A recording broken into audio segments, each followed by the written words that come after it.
What a lovely day to be in Croatia.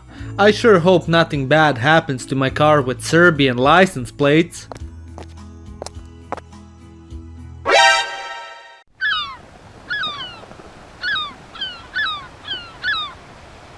Stoji Hrvat do Hrvata, mi smo braća svi. Nećete u ČAVOGLAVE dok smo živi mi. Hello and welcome to Croatia, a country located in southern Europe which spreads mostly over Europe's special needs child, known as the Balkan Peninsula.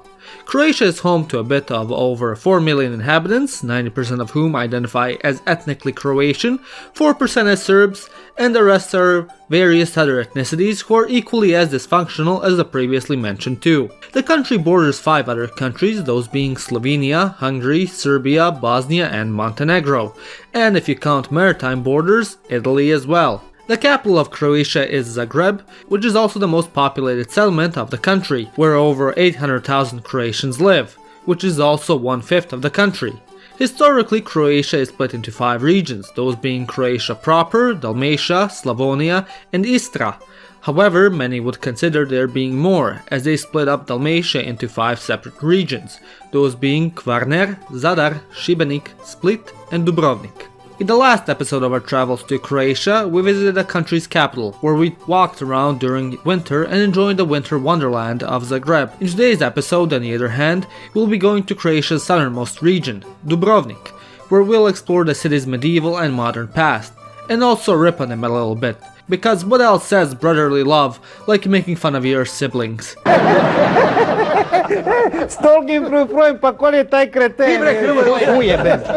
Dubrovnik is the biggest southernmost Croatian city and is located in the Dubrovnik-Neretva county, which is the second largest coastal county in Croatia. The town itself is the 14th largest one in Croatia with a population of around 28,000. Even though small, Dubrovnik history is anything but. The city's origin dates back to the 7th century when those medieval greasy Greeks, also known as the Byzantines, reigned supreme. During the Slavic and Avar invasions of the 1600s, many locals from Epidaurus, a Peloponnesian province located in the south of Greece, decided to become Syrian refugees before it was cool, and head north towards Europe, before the Hungarians built the postmodern equivalent of the Great Wall of China. On their journey to escape ending up on the 7th century's Live Leak equivalent, they created a new settlement by the name of Laos, which was hidden by the forest and protected by giant rocks that surrounded it. The name was of Latin origin, yet it meant cliff in Greek, and later on it evolved to Ragusium and Ragusa. The city got its modern name after the Slavs became too much to handle and were finally allowed into the shitfest that the Greeks called civilization. Upon which the city was renamed into Dubrovnik, which was based off of the Slavic word for Dubrava, which was an endemic tree which grew on nearby hills.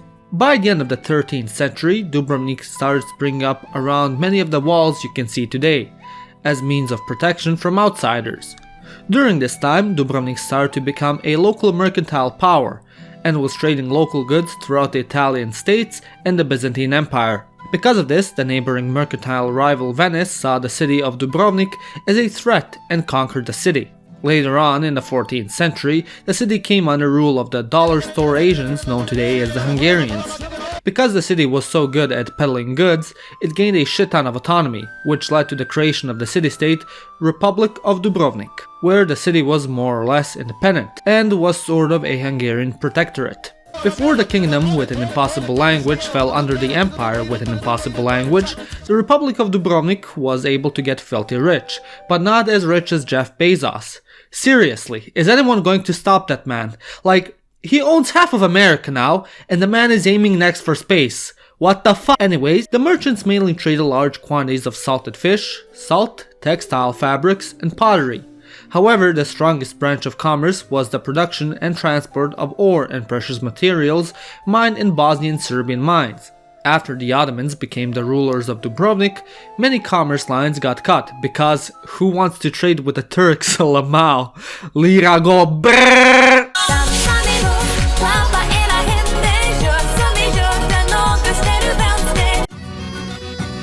When entering the city of Dubrovnik, most likely the first place you'll stumble upon is the Pile Gate, one of 4 historical gates that allowed access to the city, another one being the Ploče Gate, situated on the eastern end of the city, and the remaining 2 being at the city's harbors. The Pila Gate was one of the most important entry points for visitors and residents of Dubrovnik, as it led directly to the city's heart of commerce, its center. The gate is made up of one inner and one outer gate, which were constructed in the mid-16th century.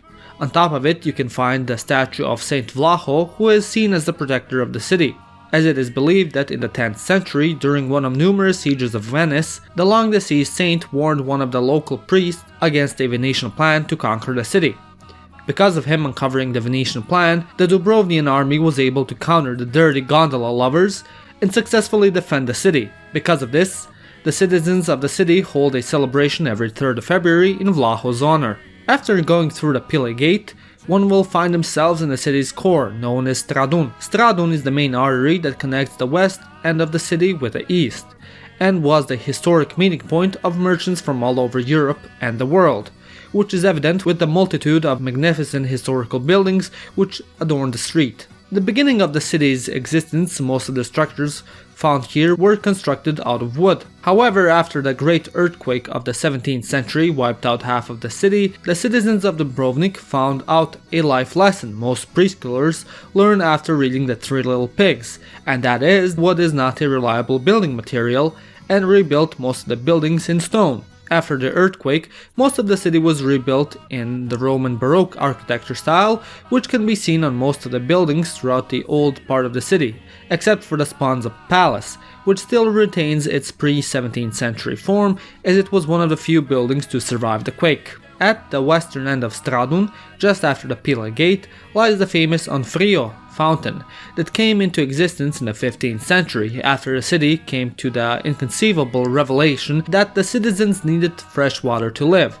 Thus the government hired some guy from Naples to come and build a well and an aqueduct to provide just that.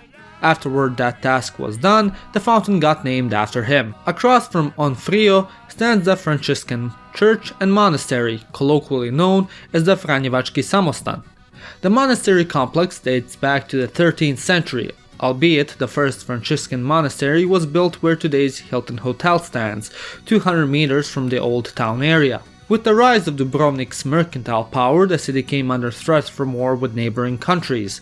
Thus, in the 14th century, the monastery was demolished and rebuilt within the walls of Dubrovnik, so that if the Republic ever came under attack, the enemy could not use their monastery, which, if you ask me, is quite hilariously petty, and I love it. The building you can see today was built in the 17th century after the Great Earthquake. An interesting fact about the Franciscan monastery is that it boasts one of the richest libraries in Croatia, with over 7,000 books, 20% of which date back to the time period between the 15th and the 17th century. Next to the monastery also lies the modest St. Spas Church, which was built in the 16th century with a mixture of Gothic and Renaissance architecture styles. Among the few buildings that survived the Great Earthquake, St. Spas is one of them. Following Stradun, heading east, you will arrive at the Luža Square. Throughout the year, numerous local festivities are held at the square, which is no surprise considering that several historical structures decorate its premises, such as the smaller Onfrio fountain, the Sponza Palace, the Church of St. Vlaho, and Orlando's column, which defines the square. The column symbolizes Dubrovnik's independence and defiance. On the column, the medieval knight Orlando is depicted. The column was dedicated to the knight, as local legends say that in the medieval ages, the knight protected the city from a gruesome pirate attack. Historians, on the other hand, argue that the statue was actually dedicated to Hungarian King Zsigmond, who at the time was the ruler of the city, but I don't remember ever learning in history class that Zsigmond defeated any pirate, so fuck him. Towering above Luža Square is the old bell tower. The tower was built in the 15th century and is 31 meters tall, aka about 100 feet for those of you that somehow first got to the moon without the use of decimalization. Within the bell section of the tower, 2 bronze men were placed to strike the bell. Due to oxidation, the statues changed color and became green, because of which the local population named them Zelenci, meaning green men. The clock on the tower is fully functional, and alongside telling regular time, the sphere in the middle of the clock also shows the phases of the moon. Left of the clock tower lies the Sponza Palace. a beautiful Renaissance and Gothic building that used to serve as the customs center for merchants entering the city. Today it serves the function of the historical archive, and it has numerous historical documents that tell the colorful history of Dubrovnik. Across the Sponza Palace sits the Church of St. Vlaho. Before this modern church was erected, in its place used to stand another old Romanic church, which, as many buildings before it, was damaged in the earthquake. The only part of the building that survived the earthquake was none other than a statue of the saint, standing on top of the church overlooking bypassers as they go through the maritime city. So, checkmate, atheists! 60 meters south of the palace stands the rector's court. The rector, also known in Croatian as knez, was the elected ruler of the city. The rector would reside within the palace and administer over the republic during his mandate, which was about 1 month long. A knez was usually allowed out of his court for ceremonial festivities, otherwise he was serving as the Croatian equivalent of Rapunzel with 2 testicles. Over the centuries, the court served numerous purposes. It used to contain an armory, a gunpowder storage room, lodgings for guards, and also a prison. Over the years, the rector's court went through several remodelings and restorations, as for some reason it wasn't out of the ordinary that it would catch on fire or explode due to the massive amounts of explosives being harbored there. Which, if you ask me, is a perfect residence for a politician. A block away from the rector's court is the magnificent Cathedral of Dubrovnik, also known as the Cathedral of the Assumption of Mary. Much like the previously mentioned structures, the church stood on top of another one, which, following the pattern of most medieval buildings in Dubrovnik, was demolished by the Great Earthquake. Today's church was built in the 18th century, the exterior being done in the Gothic and Renaissance styles, following the style of the rest of the city. Prior to the Great Earthquake, the church owned a rich treasury with several holy artifacts, such as the head and hand of St. Vlaho, which were lost in the tragedy. Climbing up south of the Cathedral of Dubrovnik stands tall the Jesuit Church of St. Ignazio, which is one of the most impressive examples of Baroque structures in the region of Dalmatia. Leading up to the church are the Jesuit steps, where you can see tourists taking photos.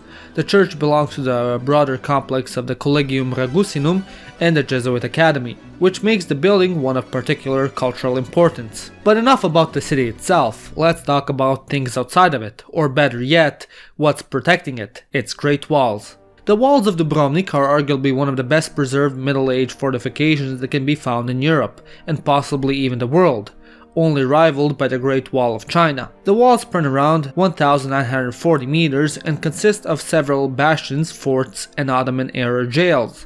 Within them also laid 130 cannons that repelled any would-be invaders. Ever since their initial construction, the walls were constantly upgraded and repaired as they were crucial in the city's defenses against foreign invaders. For extra protection, 4 separate forts were built in every direction. On the western side of the city stands the mighty Lovrijenac fortress. The fortress's construction is believed to date to the 11th century, and like the walls of Dubrovnik, it was subject of constant renovation and upgrades. Lovrijenac had a total of 10 large cannons as well as walls on the outside which were estimated to be 12 meters thick. A local legend states that during one of Venice's many siege attempts, a Venetian armada was approaching the city. They spotted the Lovrijenac fortress and instantly turned back towards their bumfuck island that smells of sewage. On the opposite end of Lovrijenac lies yet another historic fort that protected Dubrovnik for many centuries against foreign invasions, St. Ivan. Unlike Lovrijenac, St. Ivan was built a bit later in time, in the 14th century, and ever since then it was the main defense point of the city's harbor. Today the fort is home to a collection of valuable documents and paintings, as well as Dubrovnik's aquarium that actually consists of 27 separate aquariums. On the northern end of the city, the third Mincheta fortress is situated. When entering Dubrovnik's old town, alongside the first thing you'll notice being the Pile Gate, the Mincheta Tower will most likely be alongside that, lying in the not so far distance. The fortress, or should I better say the tower, began construction in the 14th century and is the highest point of the walls. The tower was characterized by its gun embrasures as well as its 3 floors of Turkish-style jails that filled its premises. While the tower was still active in the city's defenses, it also boasted 9 cannons which blew any would-be invaders that were coming from the land. What's impressive is that during the Yugoslav wars, between the years of 1991 and 1992, Dubrovnik's walls and fortresses were able to sustain Yugoslavia's siege of the city, which lasted over 7 months. During the siege, the city of Dubrovnik sustained heavy mortar shelling, artillery bombardment and air bombings, because of which Yugoslavia suffered great reprimand, as alongside strategic targets, many UNESCO buildings got damaged. In the end, the city itself was able to outlive the siege against an enemy that was more than 7 times as powerful as Dubrovnik's defenders, who were numbered somewhere between 465 to 1,000 men. Meanwhile, the Yugoslav forces besieging the city numbered around 7,000. All in all, Dubrovnik is a city in Croatia that harbors a rich history and culture that is unique to the region, and is for a good reason a part of UNESCO's Cultural Heritage List. From the medieval times to its modern history, it is a place in Croatia which has gracefully influenced the Adriatic over the years, without which the world would be drastically worse. It is a city that I could humbly recommend to every traveler to go to at least once, despite its more pricey nature. Thank you all for watching, and special thanks to Julian Apostases and Mickey D for their donations to the channel.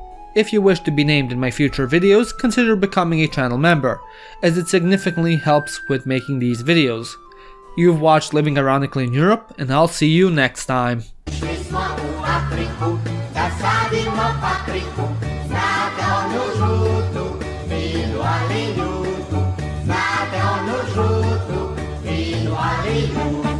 Jednog grba Kamila odmah se